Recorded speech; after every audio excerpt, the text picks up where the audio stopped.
The thing about humans is that they never look dangerous until it is far, far too late. I learned this the hard way in the combat training ring of the Galactic Defense Academy, watching what I assumed would be the quickest elimination match in the institution's 3,000-year history. My name is Vorak 7, and I have seen approximately 417 species attempt military training across 12 star systems. Not one of them prepared me for what happened that day. The human girl stood barely 5 feet tall in your Earth measurements, which translated to roughly half the height of her opponent. Her name was Riley Voss, and she looked like she had been assembled from spare parts and sheer audacity. Brown hair pulled back in what humans call a ponytail, dark eyes that seemed perpetually calculating, and a frame so slight that I wondered if their homeworld's gravity had malfunctioned during her development. Across from her stood Thornak the Merciless, a Krogthan warrior who had personally defeated 43 challengers without sustaining a single injury. He was 9 feet of corded muscle, 4 arms ending in claws that could shred titanium, and a jaw full of teeth that had evolved specifically for crushing bone. His species had conquered 17 worlds before joining the Galactic Council. They were born warriors, bred warriors, lived as warriors. Riley Voss was a first-year cadet who had been at the academy for exactly 3 weeks. "This is permitted?" I asked my colleague, Instructor Melvix, a Torgonian whose species prided themselves on fairness in combat. "The human requested it," Melvix said, his 3 eyes blinking in sequence, which indicated confusion in his kind. "She filed a formal challenge after Thornak made some comments about Earth's combat capabilities." "What sort of comments?" "He said that humans were soft, slow, and only survived their climb to space travel through blind luck and primitive stubbornness." Melvix's mouth parts clicked in what might have been amusement. "He also suggested that their females were decorative at best." I made a sound that my translator rendered as a sigh. "And she took offense?" "She laughed at him, actually. Then she filed the paperwork."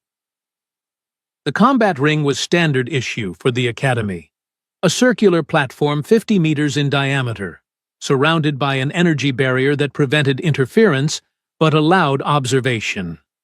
The rules were simple enough that even the most aggressive species could follow them. Fight until one opponent yields, loses consciousness, or dies. Medical teams stood ready. Death was rare, but not forbidden. Thornak cracked his knuckles, all 16 of them, and the sound echoed through the observation chamber like gunfire. 200 cadets from 40 different species had gathered to watch. Most were placing bets. None of them were betting on the human. "She will last perhaps 10 seconds, said Crix, a Vantelian whose species considered themselves the galaxy's premier tacticians. "Thornak will close the distance in 3 strides, grab her with his upper arms, and crush her before she can even scream." "I give her 15 seconds, countered Yalish, whose crystalline form sparkled with what I recognized as anticipation. Humans have shown surprising resilience in other contexts. Perhaps she will dodge once before the inevitable. I said nothing. I had been studying humans for the past standard year, ever since their planet had been accepted into the Academy's training programs. They were strange creatures, full of contradictions, physically weak compared to most spacefaring species, yet they had survived a death world that should have killed them in their evolutionary cradles. They were slow to mature, yet learned at rates that embarrassed species with triple their lifespan. They formed emotional attachments that seemed tactically unsound, yet those same bonds made them fight with a ferocity that bordered on suicidal. And they laughed. By the stars, they laughed at everything, especially things that should have terrified them. Riley was laughing now, actually, a sound that seemed wildly inappropriate given her situation.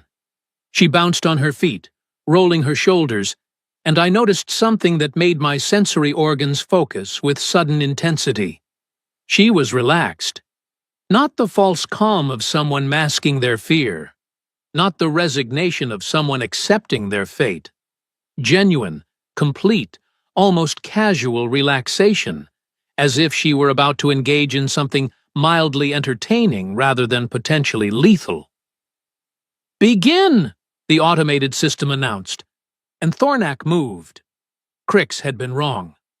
Thornak crossed the distance in 2 strides, not 3, moving with a speed that seemed impossible for something his size. His upper arms extended, reaching for Riley with claws spread to grab and crush. The killing blow would come within the first 3 seconds. Riley stepped to the side. It was not a dramatic movement.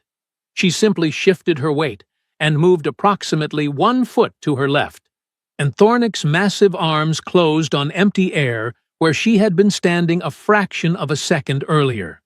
His momentum carried him forward, and Riley, still in motion, snapped her leg up and out in a movement so fast my eyes almost could not track it. Her boot heel connected with Thornak's knee, the joint on his primary leg, and there was a sound like a tree branch snapping. Thornak roared, more in surprise than pain, and spun with his secondary arms swinging in a wide arc, meant to catch anything within a 6-foot radius. Riley dropped flat to the ground, the arms passing overhead close enough to disturb her hair, and then she was rolling, moving under his guard and behind him before he could adjust. What just happened? Crix's vocal organs had shifted to a higher frequency, indicating shock. "She moved," Yalesh said, but the crystalline being's light patterns had changed to colors I had not seen before. She simply moved. Thornak turned, slower now, favoring his damaged leg. His eyes, all 4 of them, had narrowed with what I recognized as the first edges of genuine concern. He had expected a quick victory. He had expected screaming or begging or at least fear. Riley was still smiling. "Come on, big guy," she said, and her tone was conversational, almost friendly. "You said humans were soft. I am very interested in you proving that theory." Thornak charged again, using all 4 arms this time, attacking in a pattern that his species had refined over millennia of warfare. High, low, middle, sweep, a combination that closed off escape routes and forced opponents into a defensive position where they could be overwhelmed.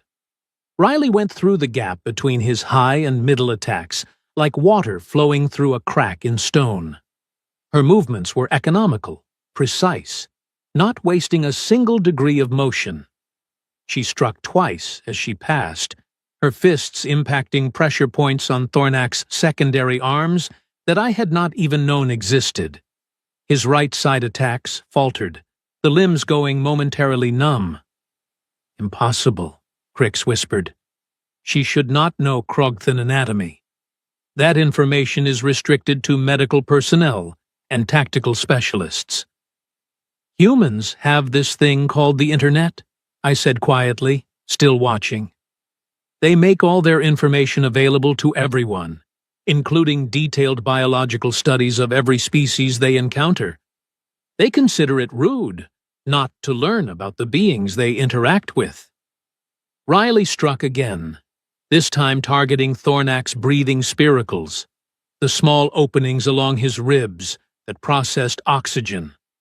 Not hard enough to cause permanent damage, but enough to make drawing breath suddenly very difficult. Thornak staggered, his movements becoming less coordinated.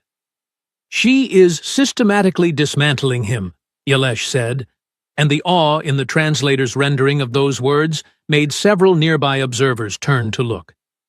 "No," I corrected. "She is teaching him." And it was true. Riley was not fighting to win quickly.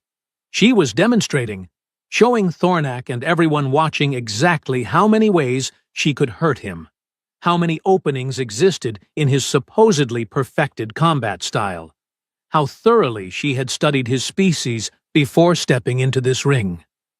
Thornak swung again, desperation creeping into his attacks now. Riley blocked with her forearm, and I heard several observers gasp, as the impact should have shattered her bones. Human bones are weak compared to Krogthan claws. Everyone knew this. The impact made a sound like metal striking metal, and Thornak pulled his arm back as if burned. "What did she do?" Crix demanded. "Her forearm wraps," Melvik said, his voice carrying a note of respect. "I saw her requisition them from supplies. Carbon fiber weave with titanium plate inserts, designed to look like standard cloth wrappings. Technically legal under Academy regulations since they are defensive equipment, not weapons." "Clever," I murmured, and several species nearby made sounds of agreement. Riley pressed her advantage, moving inside Thornak's guard now, too close for his longer arms to effectively target her. She struck his solar plexus, his floating ribs, the nerve cluster behind his primary knee. Each impact was measured, controlled, designed to hurt and disable, but not to kill. Thornak tried to grab her, to use his mass advantage to simply crush her, but she slipped away like smoke, and when his hands closed she was already striking the pressure points in his wrists that made his fingers spasm and release. "Yield," Riley said, and her voice had not changed, still conversational, still almost friendly. "You are done, Thornak. You fought well, but you are done." "Never," Thornak growled, but his breathing was labored now, his movements sluggish. "I am Krogthan. We do not yield to prey species." Riley's smile did not change, but something in her eyes did. Something that made my survival instincts suddenly scream warnings that my conscious mind was still processing. "Okay," she said simply. "Then we do this the educational way." What happened next took approximately 8 seconds and would be analyzed in tactical courses for the next decade. Riley feinted left, drawing Thornak's remaining functional arms into a defensive position, then dropped low and swept his legs. Not the damaged one, which would have been cruel, but his good leg, the one bearing most of his weight. Thornak fell, and as 9 feet of muscle and bone crashed toward the platform, Riley was already moving, already positioning herself. She caught his primary arm mid-fall, twisted, and used his own momentum to flip him completely over. Thornak hit the platform on his back with an impact that shook the observation chamber, and before he could recover, Riley had his arm locked, hyperextended, her knee on his chest, and her full body weight leveraged against a joint that was never meant to bend that direction. Krogthan arms can handle approximately 400 pounds of pressure before the elbow dislocates, Riley said, and her voice was still calm, still educational. "I weigh 130, but leverage is a wonderful thing, is it not? I am currently applying about 700 pounds of force to this joint. If I increase it, your arm will separate from your shoulder, then your elbow will fold backward, and you will spend the next 6 months in medical reconstruction." Thornak struggled, trying to use his other arms to dislodge her, but she had positioned herself perfectly. Any movement he made increased the pressure on his trapped limb. "You can also stop struggling and yield," Riley continued, "which would save both of us a lot of paperwork and you a lot of pain. I do not particularly want to injure you permanently, Thornak. I just wanted to make a point." "What point?" Thornak gasped, and I could hear the pain in his voice now. "That humans are not soft, we are not slow, and we definitely are not decorative." Riley's smile widened slightly. "We are persistence predators from a death world who spent 200,000 years learning how to kill things bigger, stronger, and faster than ourselves. We are not the biggest or the strongest species in the galaxy, but we are really, really good at figuring out how to win anyway." Silence filled the observation chamber. 200 cadets from 40 species stood frozen, watching this tiny human hold one of the galaxy's most feared warriors completely helpless. "Yield," Riley said again, softer now. "Please, I respect you as a warrior, Thornak. Do not make me hurt you to prove something we both already know." For a long moment, nothing moved except Thornak's labored breathing. Then, slowly, he tapped the platform 3 times with his free hand, the universal signal for surrender. Riley released him immediately, rolling backward and rising to her feet in one smooth motion. She extended her hand to help him up, and after a moment's hesitation, Thornak took it. "You fought well," she said, as she helped the massive warrior to his feet. "You are strong and fast and brave. You just made the mistake of assuming that because we are small, we are weak, and that because we smile, we are not dangerous." Thornak stared at her, all 4 eyes wide with an expression I could not quite identify. "What are you?" Riley's smile softened into something almost gentle. "Human. Just human. But my species spent its entire evolution learning one very important lesson. It does not matter how big the predator is if you are smart enough, fast enough, and mean enough when it counts. We did not claw our way to the top of our food chain by being the strongest. We did it by being the most stubborn, the most adaptable, and the most willing to do whatever it took to survive." She turned to face the observation chamber, her eyes scanning the crowd of watching cadets. "Any other questions about Earth's combat capabilities?" No one spoke. No one moved. Even Crix, who always had something to say, remained silent. Riley nodded once, apparently satisfied, and walked toward the exit. As she passed under the observation window, she looked up at me directly and winked. Actually winked, as if this had all been some sort of amusing game, rather than a combat trial that could have resulted in her death. I watched her go, this small, laughing, terrifying creature from a world that should have killed her ancestors before they learned to make fire. And I understood something that I had been struggling to articulate for my entire year of studying her species. Humans were not dangerous because they were strong. They were dangerous because they refused to accept that strength mattered. They looked at the universe's hierarchies of power and natural law and simply decided that those rules did not apply to them. And then they made reality agree with them through sheer bloody-minded determination.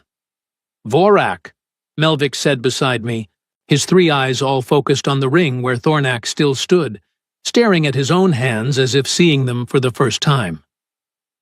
"I think we may need to adjust our training protocols."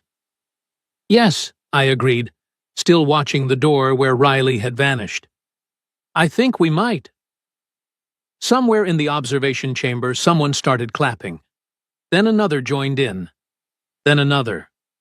Within seconds, 200 cadets from 40 different species were applauding a first-year human who had just casually dismantled one of their most dangerous warriors and made it look easy. The thing about humans, I thought again, is that they never look dangerous until it is far too late. And by the time you realize what they truly are, they have already won.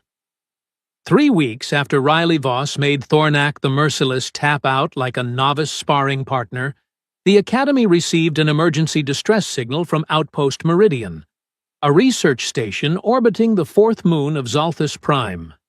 I was in the Tactical Command Center when the transmission came through, garbled and broken, filled with sounds that made my skin change colors in patterns of instinct-driven alarm. Weapons fire. Screaming. Something that sounded like hull breaches decompressing atmosphere into the void. "Pirates," Commander Zalvex announced, his mandibles clicking rapidly as he processed the incoming data. "Marauder-class vessel, possibly 2. They have boarded the station and are holding the research team hostage." "How many hostages?" asked Captain Renth, whose species had been dealing with pirates for 6 centuries and approached such situations with methodical precision. 17 researchers, 12 support staff, 4 security personnel. Zalvex paused. The security team is already dead, according to initial reports. Nearest military response?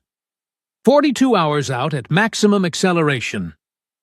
Renth made a sound that translated roughly to a curse. The pirates will strip the station and execute the hostages long before we can mount a proper rescue. What assets do we have in range?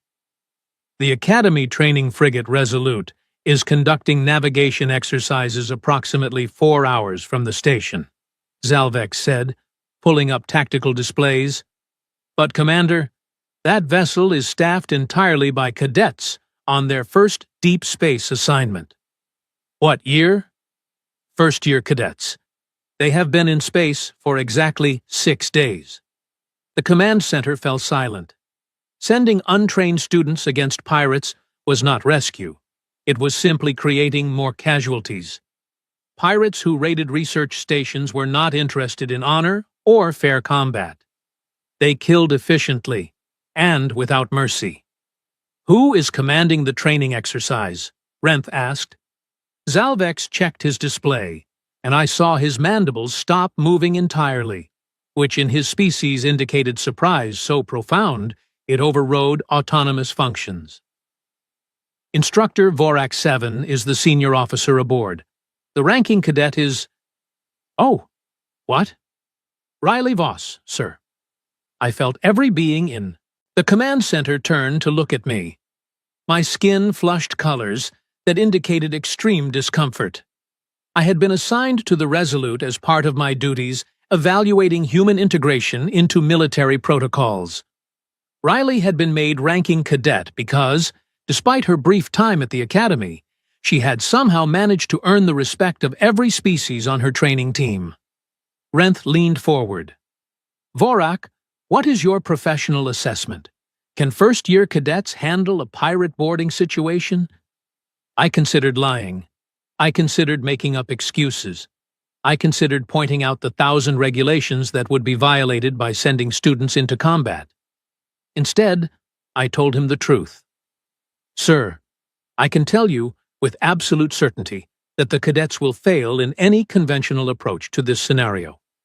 They lack training, experience, and proper equipment. However, if you allow me to contact Cadet Voss and explain the situation, I believe there is a non-zero chance she will propose something unconventional that might actually work. You are basing this on what evidence? The fact that she has not thought conventionally about a single problem since arriving at this academy, sir, and the fact that humans have a cultural saying, when you cannot fight fair, fight dirty. Renth studied me for a long moment. Contact the Resolute. Brief them on the situation. Authorization code Alpha 7, which grants them discretion to take action under emergency protocols. But Vorak, make it absolutely clear that I am not ordering them to engage. I am giving them the information and allowing them to make their own decision. Understood, sir. The communication link to the Resolute took 47 seconds to establish. When Riley's face appeared on the screen, she was eating something that looked disturbingly like it might still be alive, which I had learned was just a human sandwich. Instructor Vorak, she said cheerfully, are you calling to tell us our navigation exercise is cancelled? Because Jax just calculated a jump that would shave 4 minutes off the standard route, and he is very excited about it. Cadet Voss, I need you to assemble your team immediately. We have a situation. Her expression changed instantly, the casual humor replaced by sharp focus. On screen or in person? In person. Conference room 2. You have 5 minutes. Copy that. Voss out. 4 minutes and 38 seconds later, I stood before 12 first-year cadets, representing 8 different species. Riley sat at the head of the table with her second in command, a Vex named Korath, whose species were known for their tactical analysis. Beside them sat Marcus Webb, another human who specialized in engineering, Talia from Venthros, whose species had perfect spatial awareness, and 8 others who had somehow bonded into a functional unit despite having almost nothing in common except their newness to space travel. Outpost Meridian is under attack, I said, without preamble, and displayed the tactical situation on the conference room screen. Pirates have boarded, killed the security team, and are holding 29 civilians hostage. Standard military response is 42 hours away. We are 4 hours out. We are also completely unqualified for a hostage rescue, Korath said immediately, his analytical mind already processing probabilities. Our tactical training has focused on ship operations, not boarding actions. We have no combat experience. Most of us have never fired a weapon outside of simulation. All accurate, I agreed, which is why Command is not ordering you to engage. They are informing you of the situation and allowing you to make your own decision. You can continue your navigation exercise, or you can attempt something extremely dangerous that will probably get you all killed. Riley leaned back in her chair, her fingers drumming on the table in a rhythm that I had learned meant she was thinking very quickly. What kind of pirates are we talking about? Marauder class, probably Krenthian based on their ship configuration. They focus on quick strikes against soft targets, overwhelming security through superior firepower and ruthless efficiency. How many? Scan data suggests approximately 20 boarders, possibly more still on their ship. 20 versus 12. Riley's smile appeared, the one that I had learned to associate with her most dangerous ideas. What are their species compositions? Unknown, but Krenthian pirates typically employ a mix of heavy combat species. Assume they are bigger, stronger, and better armed than anything on this ship. So, basically like every other fight humans have ever been in, Marcus said, and several of the cadets made sounds that might have been nervous laughter. This is not a training exercise, I said firmly. If you engage, some of you will likely die. The pirates will not show mercy. They will not take prisoners. And if you fail, the hostages will be executed. And if we do nothing? Riley asked quietly. The hostages will definitely be executed once the pirates have stripped everything valuable from the station. Standard pirate protocol is to leave no witnesses. Silence filled the conference room. I watched 12 young beings process the weight of that statement, understanding for perhaps the first time that military service was not just about navigation exercises and equipment maintenance. Show of hands, Riley said suddenly. Who wants to try? Every hand went up. Not immediately, not all at once, but within 5 seconds, every single cadet had their hand raised. Even Korath, who had just correctly assessed their chances of success as extremely low. Okay then, Riley said, and her voice had shifted into something I had not heard before, a tone of command that seemed far too mature for someone who had been in space for less than a week. Instructor Vorak, what resources do we have available? I pulled up the ship's inventory. The Phoebe Resolute is a training frigate, lightly armed with point defense systems meant for asteroid deflection, not ship combat. You have access to the armory which contains training weapons that fire stunning rounds, not lethal ammunition. You have 20 EVA suits, cutting equipment, and standard repair tools. No actual weapons? Not unless you count the plasma torch used for hull repairs. Plasma torch, Riley repeated, and looked at Marcus. How hot? Hot enough to cut through reinforced titanium plating, the human engineer said, his eyes widening as he understood where she was going. Oh, that is either brilliant or completely insane. Why not both? Riley turned to Talia. You can see in 360 degrees and sense spatial relationships perfectly, correct? The Venthrosian nodded, her eye stalks waving in confirmation. Good. You are going to navigate us through the maintenance shafts. Riley looked at Korath. I need you to analyze the station layout and find every unconventional entry point. Air ducts, waste reclamation, power conduits, anywhere the pirates would not expect anyone to come through. The pirates will have secured all standard entry points, Korath said, but he was already pulling up schematics. But there are maintenance crawlways designed for repair drones that might be large enough for smaller species to navigate. Perfect. Riley stood, and every cadet in the room instinctively straightened. Here is the plan, and I am only going to say this once because we have very little time. We are not going to fight the pirates fair. We are not going to challenge them to honorable combat. We are going to cheat, lie, sabotage, and do every dirty trick we can think of until they are too confused and scared to function properly.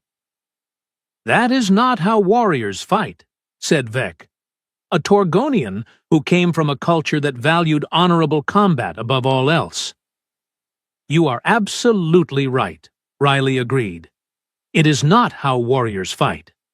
It is how humans fight when we are outmatched, outgunned, and really motivated to make sure the other side loses. And right now, we are all three of those things.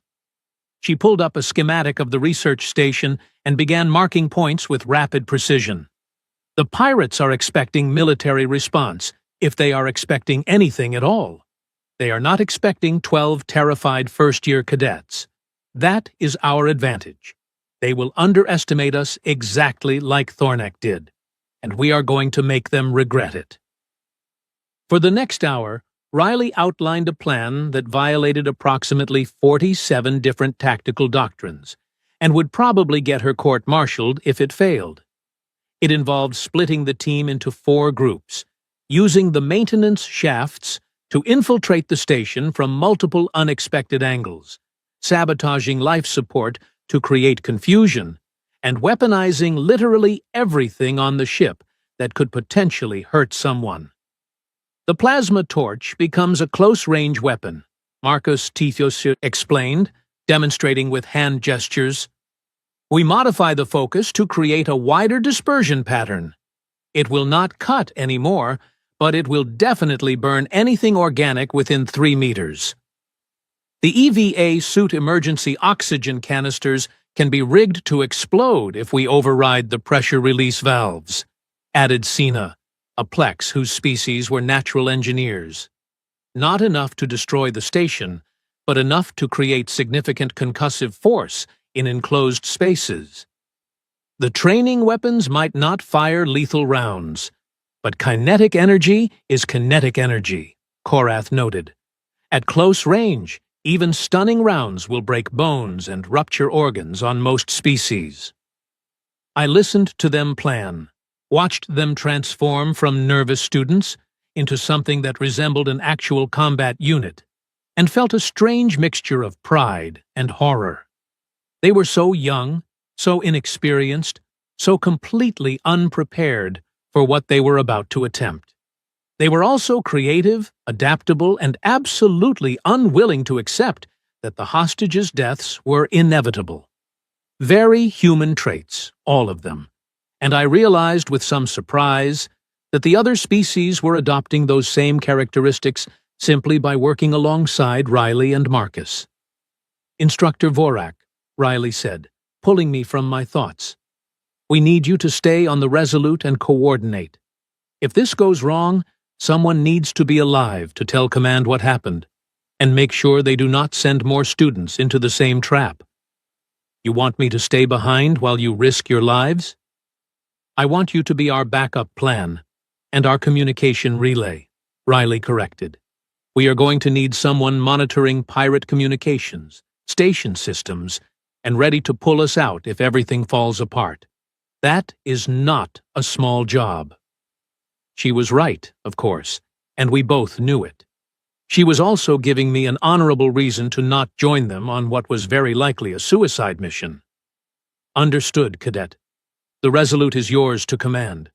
Try to bring her back in one piece. Riley's smile returned, fierce and bright, and absolutely terrifying. No promises, sir, but we will definitely make it interesting.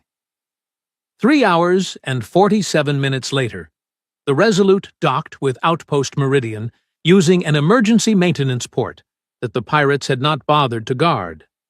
Why would they? It was designed for automated repair drones, not living beings. Talia went first, her flexible body sliding through spaces that would have been impossible for most species, guiding the others through the labyrinth of maintenance shafts. Riley's team headed for life support. Marcus took engineering. Korath moved toward communications. The fourth team, led by Vec, positioned themselves near the hostages. I watched through their helmet cameras as they moved through the station like ghosts, silent and careful, avoiding the pirates who were busy looting the research labs. Phase 1, Riley whispered, and Marcus began his work in the engineering section. The Krieg lights went out. Not completely, but enough to shift the station from bright operational lighting to emergency red, making visibility poor and shadows deep. I heard the pirates shouting in confusion over the communication channels we had sliced into. Phase 2, Riley said, and suddenly the temperature began to drop. What are they doing? Demanded the pirate commander, his voice harsh with anger. Check the systems. Someone is in engineering. 3 pirates moved toward Marcus's location. I started to warn him, but Riley was faster. Marcus, visitors incoming. Are you ready? Oh, I am very ready. The pirates entered the engineering bay and walked directly into a trap that Marcus had constructed from spare parts and sheer vindictive creativity. Lubricant from the hydraulic systems made the floor slippery. Suspended cables he had loosened dropped at head height. The plasma torch, rigged to a motion sensor, fired in a wide arc that caught all 3 pirates and sent them screaming back the way they had come with severe burns. Confirmed hostiles wounded. 0 casualties on our side, Marcus reported, sounding almost surprised. This is actually working. Phase 3, Riley said, and I watched through her camera as she moved through life support like she had been born in 0 gravity. She adjusted oxygen levels, not enough to be dangerous, but enough to make everyone on the station start feeling lightheaded and confused. The pirates were panicking now, firing at shadows, shouting conflicting orders, completely unprepared for an enemy they could not see and could not fight. We are ghosts, Riley said over the team channel. We are nightmares. We are everything they were not expecting. Keep moving. Keep them off balance. And remember, the primary objective is the hostages, not killing pirates. Vec's team reached the hostage location and found it guarded by 5 heavily armed pirates. 5 against 4, in an open room with no cover and hostages in the crossfire. I cannot get a clean approach, Vec reported. If we engage, hostages will be caught in the crossfire. Then we make them come to you, Riley said. Korath, can you trigger the fire suppression system in that section? Affirmative, but it will alert them to activity in their area. Do it. Water and flame-retardant foam erupted from the ceiling, filling the hostage area with thick, vision-obscuring clouds.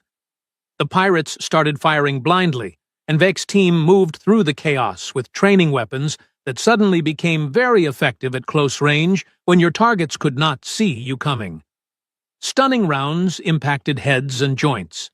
Modified oxygen canisters detonated with concussive force that knocked pirates off their feet. Talia, moving through the foam like it did not exist thanks to her spatial awareness, directed her team with perfect precision. Within 90 seconds, all 5 guards were unconscious or incapacitated, and the hostages were being moved toward the E-by maintenance shafts. Hostages secured, Fake reported, and I heard genuine pride in his voice. Extracting now. But the pirate commander was not finished. Enough of this, he snarled over the communication channels. Set charges on the station reactor. We will destroy everything and leave nothing for them to save. Riley's camera view swung toward the reactor section. How long until detonation? 8 minutes, if they use standard pirate explosives, Korath calculated. We cannot defuse in that time and extract the hostages. We do not need to defuse them, Riley said, and I heard that dangerous edge in her voice again. We need to make them not want to detonate them. Marcus, how fast can you reroute reactor coolant to create a pressure cascade? Maybe 3 minutes? But Riley, a pressure cascade in an active reactor will create feedback that could actually cause a real meltdown. Exactly. Korath, patch me through to the pirate commander on all frequencies. There was a pause, then Korath confirmed the connection. Attention, pirate vessel, Riley said, her voice calm and professional. This is Cadet Riley Voss of the Galactic Defense Academy. Your demolition charges have been located, and we have initiated a reactor cascade that will cause a genuine meltdown in approximately 4 minutes. If your charges detonate, they will trigger an explosion large enough to destroy your ship along with this station. I suggest you remove your people and withdraw immediately, or we all die together. Silence filled the communication channels. You are bluffing, the pirate commander finally said, but his voice was uncertain. Am I? Riley asked. Feel free to wait and find out. Meanwhile, my team is evacuating the hostages. We have nothing to lose. Do you? I watched the tactical display as the pirate ship's engines suddenly flared to life. The boarders began retreating rapidly, abandoning their explosives and their loot, running for their ship in complete disorder. They are falling for it, Korath said, sounding amazed. They are making the smart choice, Riley corrected. Marcus, shut down the cascade before we actually do blow up the reactor. Already on it. Cascade terminated. System stabilizing. The station is secure. I slumped in my command chair, my skin cycling through colors that indicated relief so profound it was nearly painful. 12 first-year cadets had just defeated 20 experienced pirates, rescued 29 hostages, and saved a research station using nothing but improvisation, stolen equipment, and tactics that would probably be classified as war crimes if anyone bothered to write them down. All teams, this is Voss. Extraction complete. Hostages safe. Reactor stable. Pirates retreating. Mission accomplished. She paused. Also, can someone please tell me we recorded all of that? Because nobody is ever going to believe this happened. Laughter filled the communication channels, nervous and relieved and slightly hysterical. The sound of young beings realizing they had just survived something that should have killed them. 2 hours later, after the military response team arrived and secured the station, after the hostages had been transferred to medical care, after the reports had been filed and the equipment inventoried, I stood with Riley on the observation deck of the Resolute. You know that every regulation you violated is going to be reviewed, I told her. Command is going to dissect this mission for months. I know, she said peacefully. But the hostages are alive. That is what matters. You risked your entire team on a plan that should not have worked. But it did work. She turned to look at me, her dark eyes serious. Instructor Vorak, do you know why it worked? Because you cheated, lied, and fought dirty instead of following proper military protocol? No, because we treated it like a problem to solve instead of a fight to win. We did not have superior strength or weapons or training, so we used creativity, teamwork, and the element of surprise. We made them react to us instead of reacting to them. She smiled slightly. Also, because nobody expects first-year cadets to be that absolutely insane. I made a sound that my translator interpreted as laughter. That is certainly true. What are you going to put in your official report? The truth, that we succeeded because we had nothing to lose and everything to prove. And because sometimes the best tactical advantage is being so unpredictable that the enemy cannot plan for what you will do next.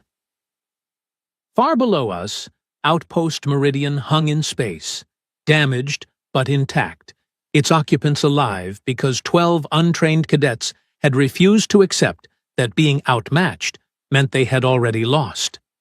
The thing about humans, I thought for the third time since meeting Riley Voss, is that they never look dangerous until it is far too late. But perhaps the more important thing is that they make everyone around them believe they can be dangerous too. That they can take impossible situations and find solutions that nobody else would even consider. That they can look at certain defeat and simply decide that those odds are unacceptable. Riley Voss would go on to become one of the most decorated officers in galactic defense history. But standing there on the observation deck, watching her process what her team had accomplished, I realized that her real achievement was not the rescue itself. It was showing the rest of us that impossible just meant nobody had been creative enough yet, and that sometimes the smallest, most underestimated beings in the galaxy were exactly the ones you should be most afraid of.